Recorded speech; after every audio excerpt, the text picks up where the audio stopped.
बुद्ध ते सगळे फिरून आले. बुद्धाला कोणावरच विश्वास वाटला नाही, त्यांनी शिकले आणि पुढे गेले. आणि त्यानंतर बुद्धाने स्वतः चिंतन केलं, चिंतन मनन स्वतः केलं आणि स्वतःच्या चिंतन मननातून त्यांनी धम्माची निर्मिती झाली. बुद्धाने त्या सगळ्या लोकांचं ऐकलं का? नाही. त्यावेळेस त्यांनी म्हटलं ठीक आहे, विरोधही नाही केला आणि स्वीकारलं पण नाही. ठीक आहे, ठीक आहे म्हणून बुद्ध समोर गेले. आणि आज आपल्याकडे ज्या ज्या साधना किंवा जे जे विषय येतात त्याच्यावर मनुष्य हा म्हणजे डोळसपणे न बघता त्याच्यावर श्रद्धा ठेवतो आणि तसा बनून जातो. म्हणजे बुद्धाने मनुष्याला केंद्रस्थानी ठेवलं, त्याला स्वतंत्र ठेवलं. त्याची स्वतंत्रता मात्र ह्या सगळ्या लोकांनी हिरावून घेतली. लोकांनी हिरावून घेतल्या म्हणण्यापेक्षा तो माणूस त्याला बळी पडला, कारण त्यांनी स्वतःचा विवेक तपासून पाहिला नाही. हे आपल्याला म्हणजे दिसते आहे, ते आपल्याला म्हणजे ते आपल्याला स्वीकारावं लागेल. आणि अशामुळं बुद्धाच्या धम्माच्या विविध छटा ज्या आहेत ह्या अशा प्रकारच्या निर्माण झालेल्या आहेत. छटा पडछाया, त्याचे छोटे छोटे म्हणजे काय म्हणता येईल त्याला, धर्म आणि त्याचे जे आहेत मार्ग जे इतर, तर ते पंथ जे धर्म आणि पंथ. एका व्यक्तीला विचारतो, एक संवाद आहे एका वाटतात, धर्म म्हणजे काय? तर धर्म म्हणजे तो म्हणते हायवे, मोठा रस्ता. आणि पंथ म्हणजे काय? तर पंथ म्हणजे ह्या ज्या पाऊलवाटा त्या हायवेला छोट्या छोट्या पाऊलवाटा जोडतात, तो म्हणजे पंथ. म्हणजे अशा प्रकारची त्यांनी जी व्याख्या केली. तर बुद्धाच्या धम्मानंतर जे अनेक हीनयान, महायान, वज्रयान, मंत्रयान, तंत्रयान ह्या ज्या बाबी निर्माण जर झाल्या, तर ह्या त्या पंथाच्या रूपात त्याचे वेगवेगळे रूप निर्माण झाले आणि तेच रूप धम्माला सुद्धा कारणीभूत झाले. आणि त्या अँगलनी लोकांनी त्या बाबी स्वीकारल्या आणि त्यालाच धम्म समजून बसलेत आणि त्याला स्वीकारलं. मग त्याला जर स्वीकारलं असेल तर माणूस हा स्वतंत्र आहे का? मग बाबासाहेब स्वतः आझाद झाले. बाबासाहेब बुद्धाच्या नंतर आझादपंथी. बाबा स्वतः आपल्या चित्तावर, आपल्या विवेकावर, बुद्धीच्या कसोटीवर बाबासाहेबांनी त्या धम्माला तारलं. आणि तिथून मग बाबासाहेबांनी नाही, हे सगळं खोटं आहे, याच्यामध्ये बऱ्याच गोष्टी अस्वीकार्य आहेत. आणि म्हणून बाबासाहेबांनी त्याचं चिंतन मनन केल्यानंतर बुद्धाने धम्माची निर्मिती केली आपल्यासाठी. आणि ह्या बुद्धाने धम्माची निर्मिती असा हा ग्रंथ आहे, तुम्हाला सांगतो आहे, हा ग्रंथ प्रत्येकाने जवळ ठेवा. प्रत्येकाचा आता हा ग्रंथ माझं 20 वर्ष झाले माझ्या जवळ आहे, माझ्या सोबत राहते 20 वर्ष.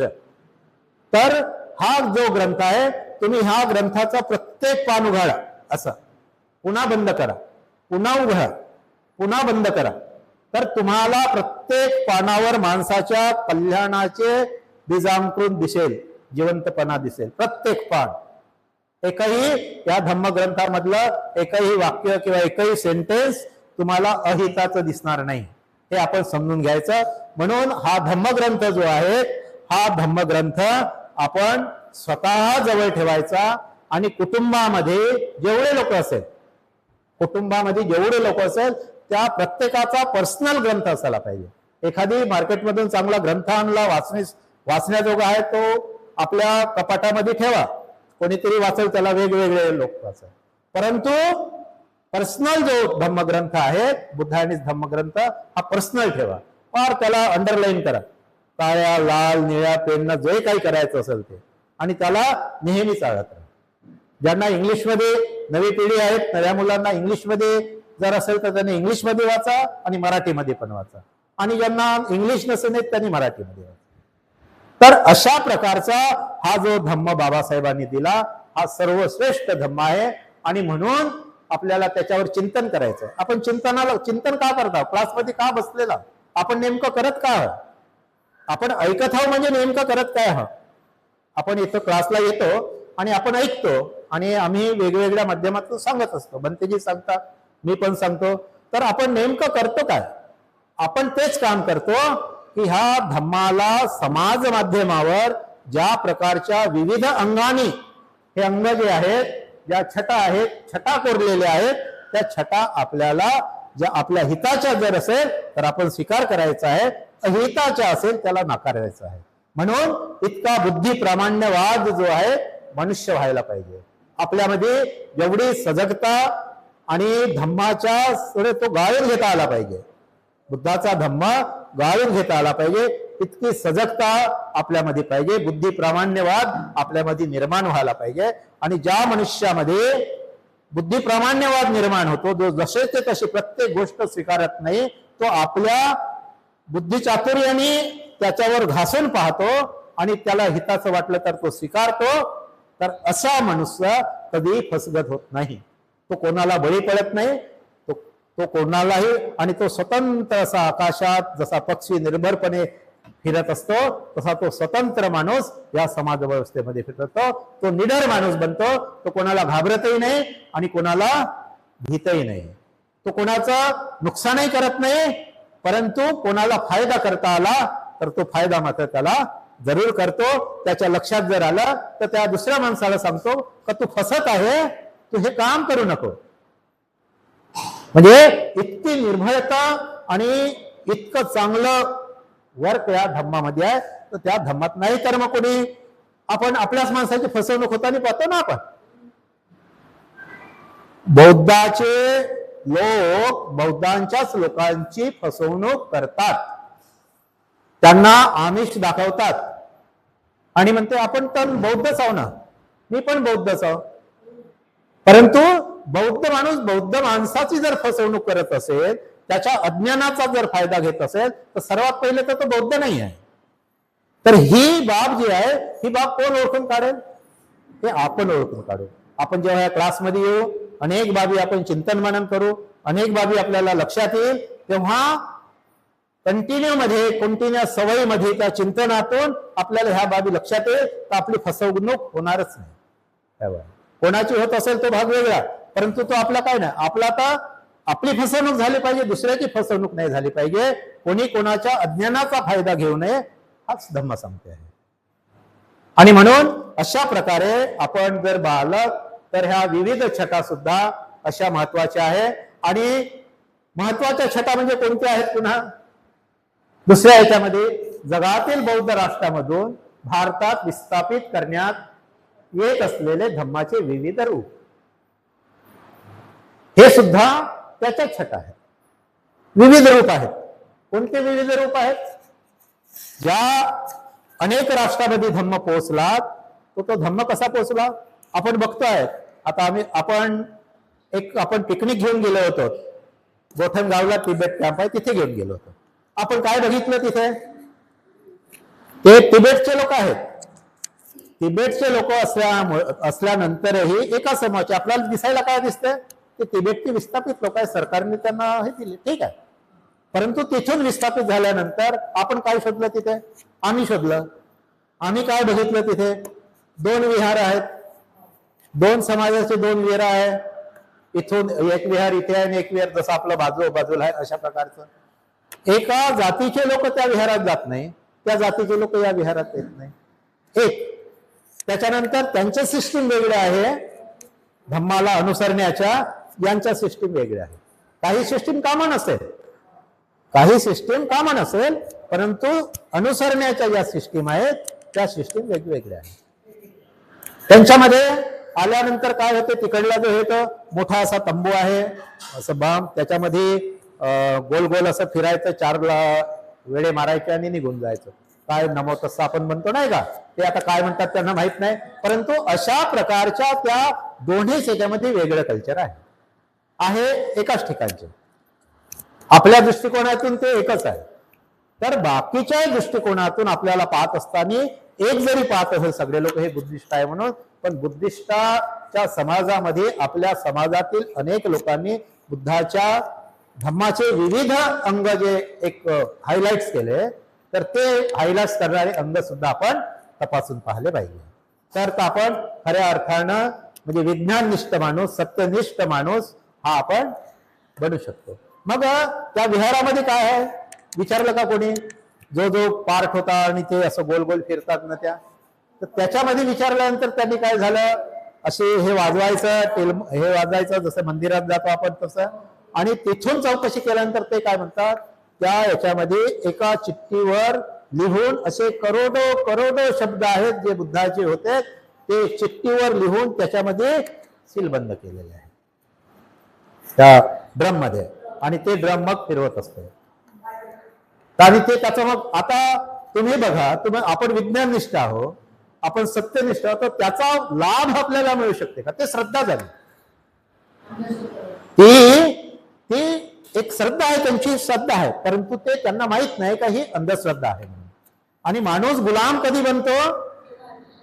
गुलाम कधी बनतो?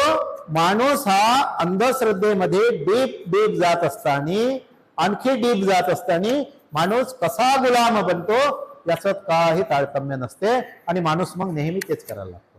आपल्या बौद्ध समाजामध्ये बाबासाहेबांच्या धम्मक्रांतीनंतर अनेक लोक धम्माच्या अंधश्रद्धेचे बळी पडत आहे, हे आपल्याला माहित नाही. आणि ते धम्माचे अंधश्रद्धेचे बळी पडत असलेले लोक म्हणजे बाबासाहेबांची इतकी मोठी क्रांती जी आहे, ही क्रांतीला म्हणजे अडथळा निर्माण करत होत आहे. अडथळा होत आहे. कसा अडथळा होत आहे?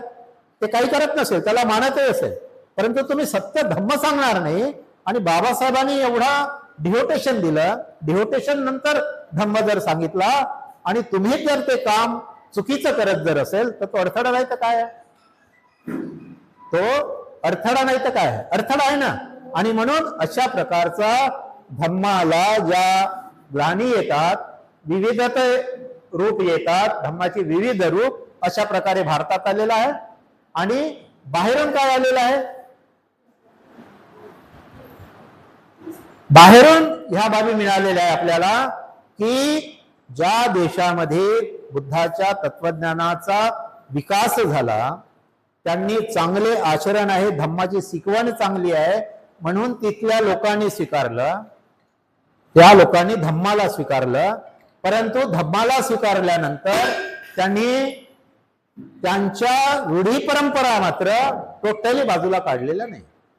जपानमध्ये ते सिस्टीम आहे, धम्म सिस्टीम अजूनही आहे, प्रगतीवर आहेत, बाबासाहेबांचा धम्म मानतात ते. परंतु याला बाहेर काढायचं जर असेल तर माणसाची एका पिढीमध्ये त्याला चालण्या लावत यावं लागते. तर जेवढे काही आपण जे देश वाचले, जपान बुद्धिस्ट देश आहे, ज्या ठिकाणी बुद्ध जास्त संख्येने आहेत, बौद्ध राज्य आहेत, बौद्ध राष्ट्र आहेत, त्या ठिकाणी सुद्धा तिथल्या मेन रूढी परंपरा कालबाह्य न करता त्यांनी धम्माला स्वीकारलं, म्हणून तिथे सुद्धा शुद्ध धम्म राहिलेला नाही. म्हणजे म्हणून जगातील बौद्ध राष्ट्रामधून भारतात विस्थापित करण्यात येत असलेले धम्माचे विविध रूप, बरोबर आहे, विविध रूप आहे ते. म्हणजे कंबोडियाचा वेगळा आहे, जपानचा वेगळा आहे, थायलंडचा वेगळा आहे, मंगोलियाचा वेगळा आहे. धम्म एक आहे, काही त्याच्यातही काही बाबी मिळत्या जुळतात. त्रिशरण पंचशील एकच आहे, अष्टांगिक मार्ग एकच आहे, परंतु त्याच्यानंतरही चालीरीतीवर फरक पडतो, तर तुमच्या ओरिजिनिटीवर ओरिजिन्सवर फरक पडतो. आणि असा फरक पडलेला व्यक्ती, असा धम्म जर आपण स्वीकारू, तो सुद्धा अशा चांगल्या धम्माला काळाच्या बाहेर ओढल्याशिवाय राहत नाही. म्हणून माणसाने धम्माप्रती, स्वतःप्रती आणि समाजातील इतर चालीरीती पैकी आपण सजग राहायला पाहिजे. आणि सजग राहण्याचं काम, सावध राहण्याचं काम आपण क्लासमधून करत असतो. म्हणजे कोणी आपण क्लासमध्ये शिकल्यानंतर कोणी कितीही जरी आपल्याला बनवाबनवी केली, आपल्याला त्याला डिटेल्स नाही जरी सांगता आलं, तरी पण त्याच्या माध्यमातून बिलकुल स्पष्ट सांगायचं का नाही, असं नाहीये, असं होऊ शकत नाही, आम्हाला असं शिकवलंच नाही, आम्हाला असं शिकवलंच नाही. म्हणजे काल परवा मी बुट्टीबोरीला गेलो होतो, आणि बुट्टीबोरीमध्ये एक छोटा म्हणजे घरगुती कार्यक्रम होता. कार्यक्रमामध्ये अनेक त्यांची मीटिंग होते, तर मला बघायचं होतं. म्हणजे आपण पण बाहेर जातो तर काय करतो, काही गोष्टी आपण ऑब्झर्वेशन करतो.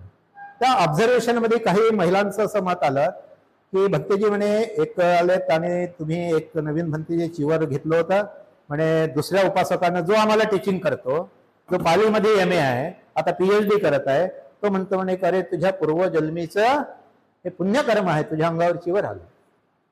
तर ते उपासिका म्हणते, तर मी त्यांना विचारलं, सर तुम्ही काय बोलता, म्हणजे पूर्वजन्मीचं पुण्यकर्म म्हणून शिवर जर आलं असेल तर मग तुम्ही नाही, त्यांनी पुन्हा विस्तृत सांगितलं, हो म्हणे असं आहे, पूर्वजन्मीचं पुण्यकर्मच आहे. पूर्वजन्मीच्या म्हणजे पुनर्जन्म आणि तुम्ही मानता का? त्यामुळे हो आहेच. आपण त्याच्यावर क्लास घेणार आहोत, एक सेपरेट सब्जेक्ट घेणार आहोत. कारण भंतेजी म्हणत आहेत, आपले भंतेजी का त्याच्यावर बाबासाहेब म्हणतात की मनुष्य मृत्यूनंतर त्याचं काही देणं घेणं नाही, त्याच्यावर वाच्यताही करायची नाही. परंतु समाजामध्ये अशा टाईपचे जर लोक जर असेल तर त्यांचं क्लिअरिफिकेशन करण्यासाठी आम्हाला त्याच्यावर सुद्धा आम्हाला वाच्यता करावंच लागेल. नाहीतर लोकांमध्ये सामाजिक चर्चा, बाबासाहेबांच्या आंदोलनाच्या, बुद्धाच्या, धम्माच्या विज्ञाननिष्ठ चर्चा एका बाजूला राहते, माणसाला दुःखमुक्तीच्या चर्चा बाजूला राहते, आणि प्रत्येक ठिकाणी अशा चर्चेवर त्या लोकांचं मोठं योगदान, खूप मोठा टाइम जाते. आणि मग त्या तिथे टाइम गेलेला टाइम म्हणून मुवमेंट कमजोर कशी होते.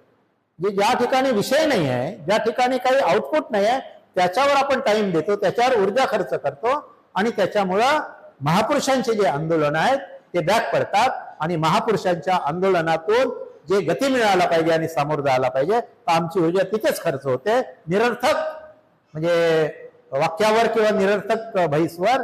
आणि महापुरुषांचे आंदोलन समजून घेत असताना ते समोर जात नाही, आणि त्याच्यामध्ये म्हणून आपली ही परिस्थिती निर्माण झालेली आहे. आणि ही परिस्थिती निर्माण होण्यासाठी दुश्मन कारणीभूत आहे, नाही ह्यातला भाग नाही. परंतु त्याही पेक्षा जास्त आंबेडकरी जो समाज आहे, आंबेडकरामधील बौद्ध समाज आहे, त्यांनी धम्माला एक चांगलं चिंतन म्हणून करून समजलं नाही. आणि जे धम्माचे एक एक अंग तुमच्या समोर आले, त्याच अंगाला तुम्ही धम्म समजून बसले. आणि म्हणून तुम्ही डोळसपणे जर धम्म बघा, करा ना, तुम्ही चांगलं वाटते, तुम्हाला काय करायचं आहे तर करा ना, करा, जरूर करा. परंतु ते एकमेव अंग धम्माचं नाही आहे. माणूस आपण एखाद्या स्त्रीला किंवा एखाद्या पुरुषाला म्हणतो आपण, म्हणजे काय किती सुंदर आहे, किती स्मार्ट आहे. मनुष्य स्मार्ट म्हणजे कसं? मनुष्य स्मार्ट म्हणजे चेहरा किंवा त्याचे ठेवण, बॉडी लँग्वेज, म्हणजे कलरनं स्मार्ट होते का? कलर पण त्याच्यात एक कारणीभूत आहे. परंतु काळा माणूस पण स्मार्ट असू शकतो, परंतु त्याला सगळ्या अंगाने त्याला सुशोभित असेल, नाक, त्याचं डोळे, त्याचे कान, त्याची देहयष्टी, त्याची उंची, त्याची बॉडी, त्या महिलेचं रूप, रंग, हे जर असेल तर त्या व्यक्तीला आपण स्मार्ट म्हणतो. एखाद्याचं जर नाकच मोठा आहे खूप, एखाद्याचं जर हातच खूप मोठे आहे किंवा पोटच खूप मोठे आहे, अशा लोकांना स्मार्ट म्हणू का? नाही. मग आम्हाला धम्म जर स्मार्टनेस वाढवायचं असेल धम्मामध्ये, तर आम्हाला धम्माचे विविध अंग एकाने, आणि बुद्धाने सांगितलेला मध्यम मार्ग बोलून गेलेत ना बुद्ध, मध्यम मार्ग म्हणजे एकही त्याचं विशेष अंग उच्च कोटीकडे पोहोचता कामा नये. आणि आपले लोक साधना, ध्यान साधना आणि याच्यामध्येच गुरफटून आहे.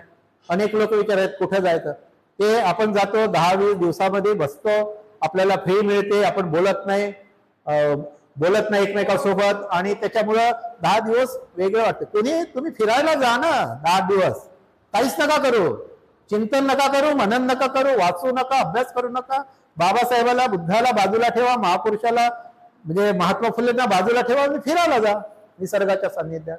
तिकडून तुम्हाला 10 दिवस कसे गेले तर पता नाही चालत, फ्रेश वाटते मस्त. म्हणजे रुटीन जीवनामधून जो माणूस एक वेगळं काहीतरी करतो त्याला फ्रेश वाटते, त्याला चांगलं वाटतं. परंतु ते तुमचे आजार बरू करू शकते, तुमचे सगळे काही तुमच्या वेदना भरू शकते, तुम्हाला दुःखातून मुक्त करू शकते. हे काम त्याच्यात नाही, की जादू नाही आहे. धम्म म्हणजे चमत्कार नाही आहे, धम्मामध्ये जादू नाही आहे. तुम्हाला ते तुमच्या जीवनामध्ये स्वयंभूत त्याला क्रिएटिव्ह करावं लागेल, आचरणात आणावं लागेल. आणि जोपर्यंत ते आचरणात येत नाही त्याचे लाभ तुम्हाला मिळणार नाही. आणि म्हणून हा धम्म जो आहे आचरणाचा धम्म आहे. आणि जगातील बौद्ध राष्ट्रामधून भारतात विस्थापित करण्यात येत असलेले धम्माचे विविध रूप आपण डोळ्यासमोर जर ठेवले तर विविध रूप काय आहेत? आता बघा, पुन्हा प्रश्न येतो, विविध रूप कोणती आहेत, कुठून येत आहेत? आता आपण पुन्हा लिहिले आपण काही गोष्टी, जर आपण लिहूया कारण लक्षात येईल. आपल्याकडे ध्यान साधना पहिले इतक्या प्रमाणात हे नव्हतं. तुम्ही बघा आमच्या बालपणामध्ये, तुमच्या बालपणामध्ये काय होते काय माहित नव्हतं. परंतु तर 70च्या बाबासाहेब असेपर्यंत काही नव्हतं. मग राष्ट्रामध्ये, बौद्ध राष्ट्रामध्ये तर धम्म होता. सगळ्या हे जे आपण केलं तिथे तर धम्म होता. आमच्या भारतातला धम्म तो लोप पावला, ठीक आहे, म्हणजे त्याला संपवलं कट कारस्थान करून. आणि मग त्या राष्ट्रामध्ये होता, तर त्या राष्ट्रातले लोक कुठे गेले होते? त्या राष्ट्रातले लोक कुठे गेले होते? तेव्हा भारतामध्ये प्रचार का केला नाही? या साधना जिवंत का ठेवल्या नाही? मग ही जी विपश्यना साधना बुद्धाची परंपरागत जर आहे, परंपरागत आहे, तर ते सुद्धा बाबासाहेबांच्या पूर्वी त्याचा प्रचार व्हायला पाहिजे होता. पण बाबासाहेबांच्या नंतर 10 वर्षानंतर 70व्या दशकातच का होते? आणि इतर सर्व हिंदू व्यवस्थेमध्ये, हिंदू धर्मामधले अनेक जे पुढारी म्हणण्यापेक्षा संत आहेत, ते साधना घेऊन येते, वेगवेगळी साधना. आणि कारण हे जे आहेत हे आपल्याला माहित नाही, हे जाळे टाकलेले आहेत. म्हणजे हा विचार जो आहे, फुले शाहू आंबेडकरी विचार जो आहे, बुद्धाचा विचार जर आहे, त्या राष्ट्रामध्ये ज्या महामानवांनी एक नवा विचार निर्माण केला बाबासाहेबांनी 56 नंतर, तर आणि संविधान दिलं, त्या संविधानाच्या माध्यमातून हे लोक एकत्रित आले आणि त्यांनी ह्या धम्माचा अभ्यास केला सोबत. तर हे आपली काही गत्यंतर नाही. हे सगळे लोक संविधानाला इम्प्लिमेंट करेल. सगळे लोक नोकऱ्या, व्यापार सगळं स्वतंत्र दिलेलं आहे संविधानाने. तुम्ही इथला माणूस काश्मीरमध्ये जाऊन जमीन घेऊ शकता, तिथे जाऊन राहू शकता, इतका अधिकार संविधानाने बहाल केलेला आहे. आणि म्हणून या लोकांना वाटलं, आणि या लोकांनी हळूहळू ह्या धम्माचे जे विविध रूप जे पाहायला मिळते, किंवा ज्या छटा आपण म्हणतो, ज्या छटा पाडलेल्या आहेत, हे विविध रूप पाहायला मिळते आहे. हे विविध रूप बुद्धाच्या धम्माचे आणि एकंदरीत बाबासाहेबांच्या मुव्हमेंटचे हे रूप निर्माण झाले. आणि त्याच्यामध्येच आपला अनेक लोक जाऊन त्याला ऊर्जा देते, त्याला ताकद देते, त्याला आर्थिक बळ देते, त्याला बुद्धी देते आणि त्याला वेळही देते. आणि बाबासाहेबांनी जे दिशानिर्देश केलेले जे प्रिन्सिपल तत्व आहेत, संविधानिक प्रिन्सिपल तत्व आहेत, त्याच्यामधून मात्र तो अलिप्त राहते. अलिप्त राहण्याची विविध कारणं आहेत, पण तो अलिप्त राहतो. आणि त्याला असं वाटते की आपण तो खूप धम्माचं काम करत आहोत, आपण खूप धम्माचं काम करत आहोत. आणि जो शत्रू आहे, तो शत्रू अशा लोकांना निर्भरपणे करू देतात, त्यांना उलट मदतही करतात. खूप छान आहे सर, तुम्ही जे काम करताना इतकं सुंदर काम आहे, आणि त्याची छाती फुलते पुन्हा. आणि त्यांना म्हटलं की तुम्ही बाबासाहेबांच्या मुव्हमेंटचं काम करा, धम्माचं नाही. मी धम्माच्या मुव्हमेंटचं काम करत आहे. तो सांगतोय मी धम्माच्या मुव्हमेंटचं काम करत आहोत, त्याच्यामुळं एकच माणूस किती आहे ना, तुम्ही करा ना. म्हणजे असं करता करता सगळे आमचे बुद्धिजीवी लोक आणि सगळे लोक ह्या कामी लागलेले आहेत. समाधी मार्गाकडे लागलेले आहेत, ध्यान साधनेकडे लागलेले आहेत. आणि त्याच्यामुळं आंबेडकरी मुव्हमेंटची ताकद जी आहे, आंबेडकरीची मुव्हमेंटची ताकद एकसंध जे व्हायला पाहिजे ती न होता विभक्त झालेली आहे. आणि विभक्त ताकद लोकतंत्रामध्ये ती पराजित होते.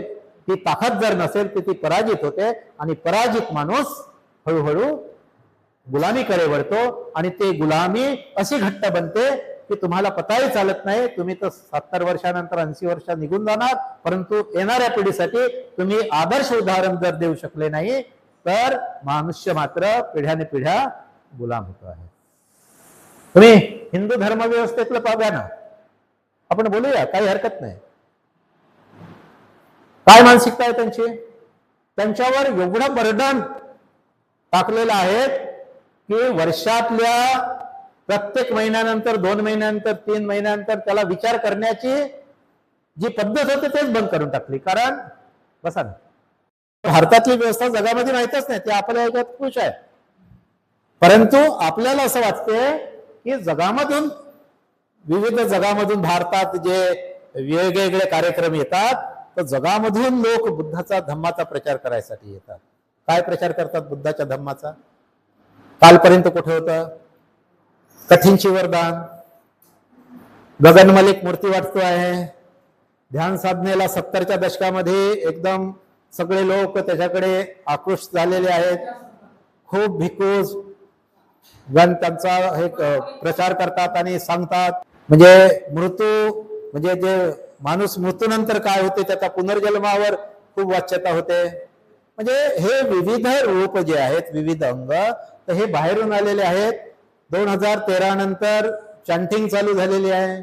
जर एवढ्या दिवसापासून बुद्धगया आहे, बुद्धाचं जन्मस्थान म्हणजे ज्ञानप्राप्तीचं केंद्र बुद्धगया आहेत.